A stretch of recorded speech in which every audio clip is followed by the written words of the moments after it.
Hello, നമസ്കാരം. മലയാള പത്രപ്രവർത്തനം എന്ന വിഭാഗത്തിൽ നിന്ന് ഇതിനു മുമ്പ് ചോദിച്ചിട്ടുള്ള കുറച്ച് ക്വസ്റ്റ്യൻസ് ആണ് നമ്മൾ ഇന്ന് ചർച്ച ചെയ്യാൻ പോകുന്നത്. ഒന്നാമത്തെ ചോദ്യം തന്നെ, മലയാളത്തിലെ ആദ്യ പത്രം ഏതാണെന്നാണ്. മലയാളത്തിലെ ആദ്യ പത്രം എല്ലാവർക്കും അറിയാം, ഉത്തരം രാജ്യസമാചാരമാണ്. അപ്പോൾ മലയാളത്തിലെ ആദ്യ പത്രം രാജ്യസമാചാരമാണ്. ഈ രാജ്യസമാചാരം പ്രസിദ്ധീകരണം ആരംഭിച്ചത് എന്നാണെന്ന് ചോദിച്ചാൽ 1847 ജൂണിലാണ്. തലശ്ശേരിയിലെ ഇല്ലിക്കുന്ന് പ്രസ്സിൽ നിന്നാണ് രാജ്യസമാചാരം പ്രസിദ്ധീകരണം ആരംഭിച്ചത്. അപ്പോൾ പ്രസിദ്ധീകരണം ആരംഭിച്ച വർഷം ചോദിച്ചാൽ 1847 ജൂണിലാണ്. ഇനി രാജ്യസമാചാരം എന്ന പത്രം ആരംഭിച്ച വ്യക്തി ആരാണെന്നാണ് ചോദ്യം. ഉത്തരം ഹെർമൻ ഗുണ്ടർട്ട്. അപ്പോൾ രാജ്യസമാചാരം എന്ന പത്രം ആരംഭിച്ച വ്യക്തി ഹെർമൻ ഗുണ്ടർട്ടാണ്. അദ്ദേഹം ജർമ്മനിക്കാരനാണ്. ക്രിസ്തുമത ആശയങ്ങൾക്ക് പ്രാധാന്യം നൽകിയിരുന്ന ഒരു പത്രമായിരുന്നു രാജ്യസമാചാരം. ഇതിന്റെ പ്രസിദ്ധീകരണം അവസാനിപ്പിച്ച വർഷം ചോദിച്ചാൽ 1850 ഡിസംബറിലാണ്. അപ്പോൾ 1847 ജൂണിൽ തുടങ്ങി 1850 ഡിസംബറിലാണ് ഇതിന്റെ പ്രസിദ്ധീകരണം അവസാനിച്ചത്. അപ്പോൾ ഇതിന്റെ പ്രത്യേകത എന്താണ്? മലയാളത്തിലെ ആദ്യ പത്രമാണ് രാജ്യസമാചാരം. അടുത്തൊരു ചോദ്യം, ആകെ പ്രസിദ്ധീകരിച്ച ലക്കങ്ങൾ. അപ്പോൾ ഈ പത്രത്തിൽ ആകെ പ്രസിദ്ധീകരിച്ച ലക്കങ്ങൾ ചോദിച്ചാൽ 42 ലക്കങ്ങളാണ് ആകെ പ്രസിദ്ധീകരിച്ചത്. ഇനി രാജ്യസമാചാരത്തിന്റെ പ്രസിദ്ധീകരണത്തിന് ഉപയോഗിച്ചിരുന്ന കൈകൊണ്ടെഴുതിയ കല്ലച്ചുകൾ തയ്യാറാക്കിയ തമിഴ് ക്രിസ്ത്യാനിയുടെ പേരാണ് ഡി കണ്ണിയൻകടു. അപ്പോൾ ഡി കണ്ണിയൻകടു എന്ന് പറയുന്ന വ്യക്തിയാണ് എന്ത് നിർമ്മിച്ചത്? കല്ലച്ചുകൾ തയ്യാറാക്കിയത്. എന്തിനു വേണ്ടിയിട്ടുള്ളതാണ്? ഇതിന്റെ പ്രസിദ്ധീകരണത്തിന് ആവശ്യമായ കല്ലച്ചാണ് അദ്ദേഹം തയ്യാറാക്കിയത്.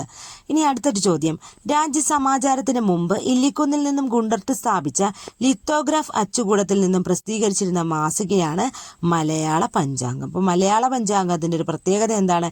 ഇത് രാജ്യസമാചാരത്തിന് മുമ്പ് തന്നെ ഇല്ലിക്കുന്നിൽ നിന്നും ഗുണ്ടർട്ട് സ്ഥാപിച്ച ലിത്തോഗ്രാഫ് അച്ചുകൂടത്തിൽ നിന്നും പ്രസിദ്ധീകരിച്ചിരുന്ന മാസികയായിരുന്നു മലയാള പഞ്ചാംഗം. അടുത്തൊരു പത്രത്തെക്കുറിച്ച് നമുക്ക് നോക്കാം. അതാണ് പശ്ചിമോദയം. അതായത് രണ്ടാമത്തെ മലയാള പത്രം ഏതാണെന്ന് ചോദിച്ചാൽ അതിന്റെ ഉത്തരം എന്താണ്? പശ്ചിമോദയമാണ്. ഇതിന്റെ പ്രസിദ്ധീകരണം ആരംഭിച്ചത് 1847 ഒക്ടോബറിലാണ്. ഇതും എവിടെ നിന്ന് തന്നെയാണ് പ്രസിദ്ധീകരണം തുടങ്ങിയതെന്ന് ചോദിച്ചാൽ ഇല്ലിക്കുന്ന് ബംഗ്ലാവിൽ നിന്നാണ്. തലശ്ശേരിയിൽ തന്നെയാണ് ഇതിന്റെ പ്രസിദ്ധീകരണവും ആരംഭിച്ചത്. അപ്പോൾ ഏതായിരുന്നു? 1847 ഒക്ടോബറിലാണ് എന്ത് തുടങ്ങിയത്? പശ്ചിമോദയം എന്ന പത്രത്തിന്റെ പ്രസിദ്ധീകരണം തുടങ്ങിയത്. ഇനി പശ്ചിമോദയം ആരംഭിച്ച വ്യക്തിയും ആര് തന്നെയാണ്? ഹെർമൻ ഗുണ്ടർട്ട് തന്നെയാണ്. അപ്പോൾ പശ്ചിമോദയം എന്ന പത്രത്തിന്റെ സ്ഥാപകൻ ചോദിച്ചാൽ ഉത്തരം എന്താണ്? Hermann Gundert. അതിന്റെ പത്രാധിപർ ആരായിരുന്നു എന്ന് ചോദിച്ചാൽ ജോൺ ഫെഡറിക് മുള്ളറാണ്. അപ്പോൾ പശ്ചിമോദയം എന്ന പത്രത്തിന്റെ പത്രാധിപർ ആരാണെന്ന് ചോദിച്ചാൽ ഉത്തരം എന്താണ്? John Federico Muller. ഇനി ഈ പശ്ചിമോദയം എന്ന പത്രം പ്രാധാന്യം നൽകിയിരുന്ന വിഷയം എന്തൊക്കെയായിരുന്നു? ശാസ്ത്രബോധം, പൊതുവിജ്ഞാനം, ജ്യോതിഷം, ഭൂമിശാസ്ത്രം. ഈ 4 വിഷയങ്ങൾക്കായിരുന്നു പ്രാധാന്യം നൽകിയിരുന്നത്. എന്തൊക്കെയാണ്? ശാസ്ത്രബോധം, പൊതുവിജ്ഞാനം, ജ്യോതിഷം, ഭൂമിശാസ്ത്രം എന്നിവയ്ക്കായിരുന്നു ഏത് പത്രം പ്രാധാന്യം നൽകിയിരുന്നത്? പശ്ചിമോദയം. ഇനി മലയാളത്തിലെ ആദ്യത്തെ ശാസ്ത്ര മാസിക ഏതാണെന്ന് ചോദിച്ചാലും ഉത്തരം എന്താണ്? പശ്ചിമോദയമാണ്. ഈ പശ്ചിമോദയം എന്ന പത്രത്തിന്റെ ഒരു ലക്കത്തിന്റെ വില അന്നത്തെ കാലത്ത് എത്ര രൂപയായിരുന്നു? 2 പൈസയായിരുന്നു. അപ്പോൾ ഒരു ലക്കത്തിന്റെ വില 2 പൈസ എന്ന നിരക്കിലായിരുന്നു പശ്ചിമോദയം എന്ന പത്രം എന്ത് ചെയ്തിരുന്നത്?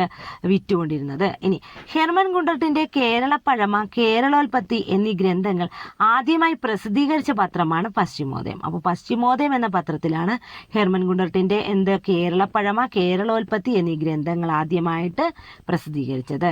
ഇതിന്റെ പ്രസിദ്ധീകരണം അവസാനിപ്പിച്ചത് എന്നാണ്? 1851 ഓഗസ്റ്റിലാണ്. അപ്പോൾ 1851 ഓഗസ്റ്റ് ആയപ്പോൾ എന്തിന്റെ പ്രസിദ്ധീകരണം അവസാനിച്ചു? പശ്ചിമോദയം എന്ന പത്രത്തിന്റെ പ്രസിദ്ധീകരണം അവസാനിച്ചു.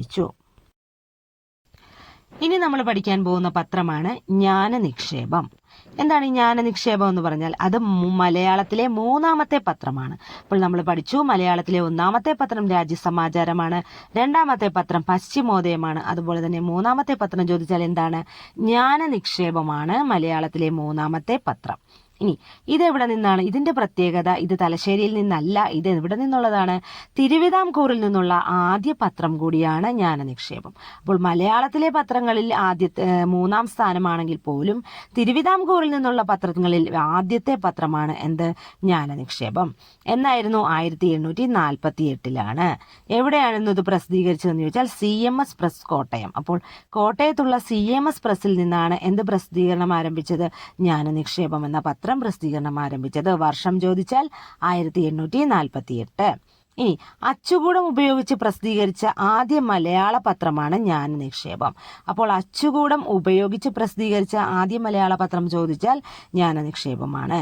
ഇതിന് നേതൃത്വം നൽകിയവർ ആരൊക്കെയാണെന്ന് ചോദിച്ചാൽ റെവറൻഡ് ജോർജ് മാത്തനും പിന്നെയോ ആർച്ച് ഡീക്കൻ കോശിയുമാണ്. അപ്പോൾ റെവറൻഡ് ജോർജ് മാത്തനും ആർച്ച് ഡീക്കൻ കോശിയുമാണ് എന്തിന് നേതൃത്വം നൽകിയത്? ജ്ഞാനനിക്ഷേപം എന്ന പത്രത്തിന്റെ പ്രസിദ്ധീകരണത്തിന് നേതൃത്വം നൽകിയത്. ഇനി ജ്ഞാനനിക്ഷേപത്തിൽ പ്രസിദ്ധീകരിച്ചിരുന്ന ഒരു നോവലാണ് പുല്ലേലി കുഞ്ചു. അപ്പോൾ പുല്ലേലി കുഞ്ചു എന്ന് പറയുന്ന ഒരു നോവൽ ജ്ഞാനനിക്ഷേപത്തിൽ പ്രസിദ്ധീകരിച്ചിരുന്നു. ഇനി പുല്ലേലി കുഞ്ചു തയ്യാറാക്കിയത് ആരാണെന്ന് ചോദിച്ചാൽ ആർച്ച് ഡീക്കൻ കോശിയാണ്. അപ്പോൾ നേതൃത്വം നൽകിയിരുന്ന ആർച്ച് ഡീക്കൻ കോശി തന്നെ തയ്യാറാക്കിയതാണ് പുല്ലേലി കുഞ്ചു എന്ന നോവൽ. ഇനി വാർത്തകളോടൊപ്പം ചിത്രങ്ങൾ ഉൾപ്പെടുത്തിയ ആദ്യ മലയാള പത്രം ചോദിച്ചാലും ജ്ഞാനനിക്ഷേപമാണ്. അപ്പോൾ ജ്ഞാനനിക്ഷേപത്തിന് ഒത്തിരി പ്രത്യേകതകളുണ്ട്. എന്തൊക്കെയാണ് അതിൻ്റെ പ്രധാന പ്രത്യേകത? വാർത്തകളോടൊപ്പം തന്നെ ചിത്രങ്ങൾ ഉൾപ്പെടുത്തിയ പത്രമാണ്. അതുപോലെ തന്നെ ഒരു നോവല്, പുല്ലേലി കുഞ്ചു എന്ന് പറയുന്ന ഒരു നോവൽ പ്രസിദ്ധീകരിച്ചിരുന്ന പത്രവുമാണ് എന്ത്? ജ്ഞാനനിക്ഷേപം. ഇത് മലയാളത്തിലെ 3-ാമത്തെ പത്രമാണെങ്കിൽ പോലും തിരുവിതാംകൂറിൽ നിന്ന് പ്രസിദ്ധീകരണം തുടങ്ങിയ ആദ്യ പത്രമാണ് എന്നതാണ് ഇതിൻ്റെ പ്രത്യേകത. ഇനി നമുക്ക് മിതവാദി എന്ന് പറയുന്ന പത്രത്തെക്കുറിച്ച് നോക്കാം. മിതവാദി പത്രം പ്രസിദ്ധീകരണം ആരംഭിച്ച വർഷം 1907 തലശ്ശേരിയിൽ നിന്നാണ് ഈ പത്രം പ്രസിദ്ധീകരിച്ചത്. ഇതിന്റെ സ്ഥാപകനാണ് T. ശിവശങ്കരൻ. അപ്പോൾ മിതവാദി എന്ന പത്രത്തിന്റെ സ്ഥാപകൻ ചോദിച്ചാൽ ഉത്തരം എന്താണ്? T. ശിവശങ്കരൻ. മിതവാദി പത്രത്തിന്റെ ആദ്യ പത്രാധിപർ ആരാണെന്ന് ചോദിച്ചാൽ മൂർക്കോത്ത് കുമാരനാണ്. അപ്പോൾ മിതവാദിയുടെ പത്രാധിപൻ ആരാണ്? മൂർക്കോത്ത് കുമാരൻ. ഒരുപാട് പരീക്ഷകളിൽ ചോദിച്ചിട്ടുള്ളതാണ് മിതവാദി പത്രത്തിന്റെ പത്രാധിപന്റെ പേര് എന്താണ്? മൂർക്കോത്ത് കുമാരൻ. ഇത് അച്ചടിച്ചത് വിദ്യാവിലാസം പ്രസ്സിലാണ്. തലശ്ശേരിയിലുള്ള വിദ്യാവിലാസം പ്രസ്സിൽ നിന്നാണ് എന്ത് അച്ചടിച്ചത്? മിതവാദി എന്ന പത്രം അച്ചടിച്ചത്. ഇനി മിതവാദി പത്രത്തിന്റെ സവിശേഷതകൾ, അതായത് വിശേഷണങ്ങൾ എന്തൊക്കെയാണെന്ന് ചോദിച്ചാൽ തീയരുടെ ബൈബിൾ എന്നാണ് ഇതിനെ വിശേഷിപ്പിച്ചത്. അതുപോലെ അധസ്ഥിതരുടെ ബൈബിൾ. അപ്പോൾ മിതവാദി എന്ന പത്രത്തിന്റെ വിശേഷണങ്ങൾ എന്തൊക്കെയാണെന്ന് ചോദിച്ചാൽ എന്താണ്? തീയരുടെ ബൈബിൾ എന്നതിനെ വിളിച്ചു. അതുപോലെ തന്നെ അധസ്ഥിതരുടെ ബൈബിൾ എന്നും എന്തിനെ വിളിച്ചു? മിതവാദി പത്രത്തെ വിളിച്ചു. ഇനി 1913 മൂർക്കോത്ത് കുമാരൻ സ്ഥാനമൊഴിഞ്ഞപ്പോൾ പത്രത്തിന്റെ അവകാശം സ്വന്തമാക്കി മിതവാദി തീയരുടെ വക ഒരു മലയാള മാസിക എന്ന പേരിൽ പുനരാരംഭിച്ച വ്യക്തിയാണ് C. കൃഷ്ണൻ. അപ്പോൾ C. കൃഷ്ണന്റെ പ്രത്യേകത പറയുന്നുണ്ട്. എന്താണ്? 1913 ആയപ്പോഴേക്കും മൂർക്കോത്ത് കുമാരൻ മിതവാദി എന്ന പത്രത്തിന്റെ സ്ഥാനമൊഴിഞ്ഞു. പിന്നെ പത്രത്തിന്റെ അവകാശം ആരാണ് സ്വന്തമാക്കിയത്? മിതവാദിയുടെ അവകാശം സ്വന്തമാക്കിയത് തീയരുടെ വക ഒരു മലയാളം മാസിക എന്ന പേരിലാണ് ഇത് ആരംഭിച്ചത്. ആരാണ്? C. കൃഷ്ണനാണ്. അപ്പോൾ C. കൃഷ്ണൻ എന്ത് പേര് മാറ്റി? മിതവാദി പത്രത്തിന്റെ പേര് എങ്ങനെ മാറ്റി? തീയരുടെ വക ഒരു മലയാള മാസിക എന്ന പേരിൽ മാറ്റിയിട്ട് പുനരാരംഭിച്ചു. ആരാണത് ചെയ്തത്? C. കൃഷ്ണനാണ്. അപ്പോൾ എന്നാണ് മൂർക്കോത്ത് കുമാരൻ സ്ഥാനം ഒഴിഞ്ഞത്? 1913. ഇനി മിതവാദി കൃഷ്ണൻ എന്നറിയപ്പെട്ടിരുന്ന വ്യക്തിയാണ് C. കൃഷ്ണൻ. അപ്പോൾ അറിയാലോ മിതവാദി എന്ന പേര് കൃഷ്ണന്റെ പേരിന്റെ കൂടെ വന്നു. അപ്പോൾ മിതവാദി കൃഷ്ണൻ എന്നറിയപ്പെടുന്ന വ്യക്തി ആരാണ്? C. കൃഷ്ണനാണ്. ഇനി 1917 റഷ്യൻ വിപ്ലവത്തിന് പിന്തുണ പ്രഖ്യാപിച്ച മലയാള പത്രം കൂടിയാണ് എന്ത്? മിതവാദി. അപ്പോൾ മിതവാദി പത്രത്തിന്റെ മറ്റൊരു പ്രത്യേകത എന്താണ്? 1917 റഷ്യൻ വിപ്ലവത്തിന് പിന്തുണ പ്രഖ്യാപിച്ച മലയാള പത്രം ചോദിച്ചാൽ ഉത്തരം എന്താണ്? മിതവാദിയാണ്. 1907 കുമാരനാശാന്റെ വീണപൂവ് പ്രസിദ്ധീകരിച്ച പത്രവും ഏതാണ്? മിതവാദിയാണ്. ഇനി മിതവാദി പത്രത്തിന്റെ എഡിറ്റർ ആയിരുന്ന വ്യക്തിയാണ് C. കൃഷ്ണൻ. മലബാറിലെ ഏത് പത്രമാണ് തീയരുടെ ബൈബിൾ എന്നറിയപ്പെട്ടിരുന്നതെന്ന് ചോദിച്ചാലും മിതവാദിയാണ്. ഈ 3 ക്വസ്റ്റ്യൻസും എന്താണ്? പ്രീവിയസ് ക്വസ്റ്റ്യൻ ആണ്. എന്താണ് അതിൽ ചോദിച്ചിരിക്കുന്നത്? 1907 കുമാരനാശാന്റെ വീണപൂവ് പ്രസിദ്ധീകരിച്ച പത്രം ചോദിച്ചാൽ മിതവാദിയാണ്. അതുപോലെ തന്നെ മിതവാദി പത്രത്തിന്റെ എഡിറ്റർ ആയിരുന്ന വ്യക്തി ചോദിച്ചാൽ ആരാണ്? C. കൃഷ്ണനാണ്. ഇനി മലബാറിലെ ഏത് പത്രമാണ് തീയരുടെ ബൈബിൾ എന്നറിയപ്പെട്ടിരുന്നതെന്ന് ചോദിച്ചാലും ഉത്തരം എന്താണ്? മിതവാദിയാണ്.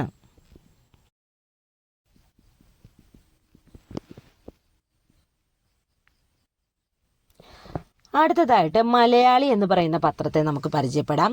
മലയാളി സോഷ്യൽ റീഫോം ലീഗ് രൂപീകരിച്ചത് ആരാണ്? ഡി കൃഷ്ണപിള്ളയും പി താണുപിള്ളയും ചേർന്നാണ് മലയാളി സോഷ്യൽ റീഫോം ലീഗ് രൂപീകരിച്ചത്. മലയാളി സോഷ്യൽ റീഫോം ലീഗിന്റെ പിൽക്കാല നാമമാണ് മലയാളി സഭ. മലയാളി സഭയുടെ മുഖപത്രമാണ് മലയാളി. കേരളത്തിലെ ആദ്യ സാമുദായിക പത്രമാണ് മലയാളി. പ്രസിദ്ധീകരണം ആരംഭിച്ചത് എവിടെ നിന്നായിരുന്നു? തിരുവനന്തപുരത്ത് നിന്നാണ്. എന്നായിരുന്നു? 1886. മലയാളി എന്ന മാസികയുടെ ആദ്യ പത്രാധിപരായിരുന്നു പേട്ടയിൽ രാമൻപിള്ള. ആദ്യ പത്രാധിപർ പേട്ടയിൽ രാമൻപിള്ള ആശാനാണ്.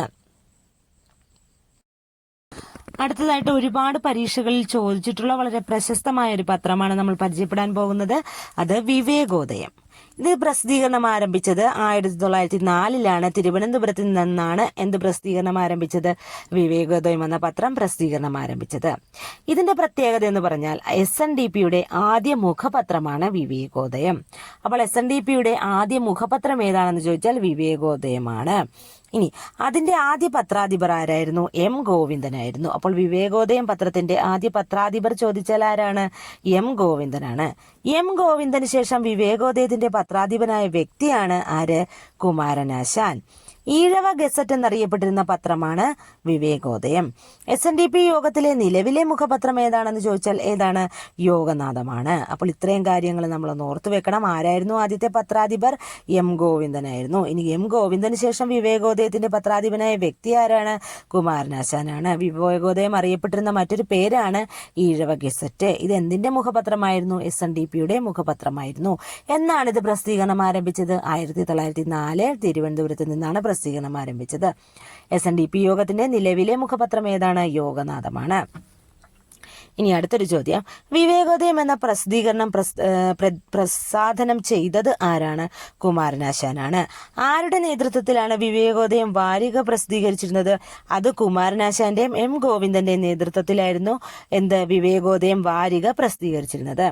ഇനി 1904 സ്ഥാപിതമായ ഏത് പ്രസിദ്ധീകരണമാണ് അവശ വിഭാഗങ്ങളുടെ ശബ്ദമായി പ്രവർത്തിക്കുകയും ഈഴവ ഗസറ്റ് എന്ന അപരനാമത്തിൽ അറിയപ്പെടുകയും ചെയ്തത് എന്ന് ചോദിച്ചാലും ഉത്തരം എന്താണ്? വിവേകോദയമാണ്. അതായത് 1904 ഇത് സ്ഥാപിതമായതെന്ന് നമ്മൾ പറഞ്ഞു. ഇത് ഏത് പേരിലാണ് അറിയപ്പെട്ടിരുന്നത്? അവശ വിഭാഗങ്ങളുടെ ശബ്ദമായി പ്രവർത്തിക്കുകയും പിന്നീട് ഏത് പേരിൽ അറിയപ്പെട്ടു? ഇതിന് ഈഴവ ഗസറ്റ് എന്ന അപരനാമത്തിൽ അറിയപ്പെടുകയും ചെയ്ത പത്രം ഏതാണ് എന്ന് ചോദിച്ചാൽ ഉത്തരം എന്താണ്? വിവേകോദയം.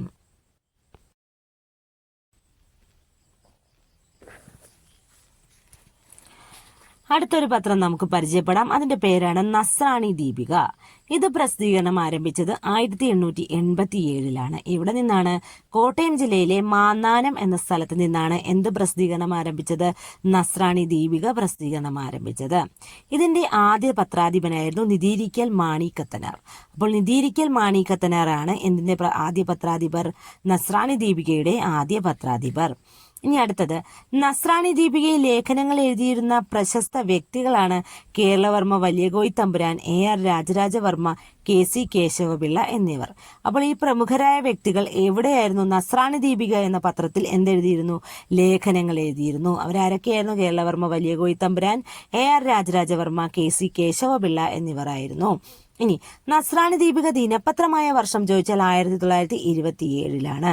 നസ്രാണി ദീപികയുടെ പേര് മാറ്റി ദീപിക എന്നാക്കിയ വർഷം ചോദിച്ചാൽ 1938. അപ്പോൾ 1927 നസ്രാണി ദീപിക ദിനപത്രമായിട്ട് വരാൻ തുടങ്ങിയത്. അതിനുശേഷം അതിന്റെ പേര് മാറ്റി ദീപിക എന്നാക്കിയ വർഷം ചോദിച്ചു കഴിഞ്ഞാൽ 1938. നിലവിൽ പ്രസിദ്ധീകരണം തുടരുന്ന ഏറ്റവും പഴക്കം ചെന്ന മലയാള പത്രം ഏതാണെന്ന് ചോദിച്ചാൽ ഉത്തരം ദീപികയാണ്. ഇന്റർനെറ്റ് എഡിഷൻ ആരംഭിച്ച ആദ്യ മലയാള പത്രവും ദീപികയാണ്. 1997 ഇന്റർനെറ്റ് എഡിഷൻ ആരംഭിച്ചത്. അപ്പോൾ നിലവിൽ പ്രസിദ്ധീകരണം തുടരുന്ന ഏറ്റവും പഴക്കം ചെന്ന മലയാള പത്രം ഏതാണെന്ന് ചോദിച്ചാൽ ഉത്തരം ദീപികയാണ്. ഇന്റർനെറ്റ് എഡിഷൻ ആരംഭിച്ച ആദ്യ മലയാള പത്രം ഏതാണെന്ന് ചോദിച്ചാലും ഉത്തരം ദീപികയാണ്. വർഷം ചോദിച്ചു കഴിഞ്ഞാൽ 1997.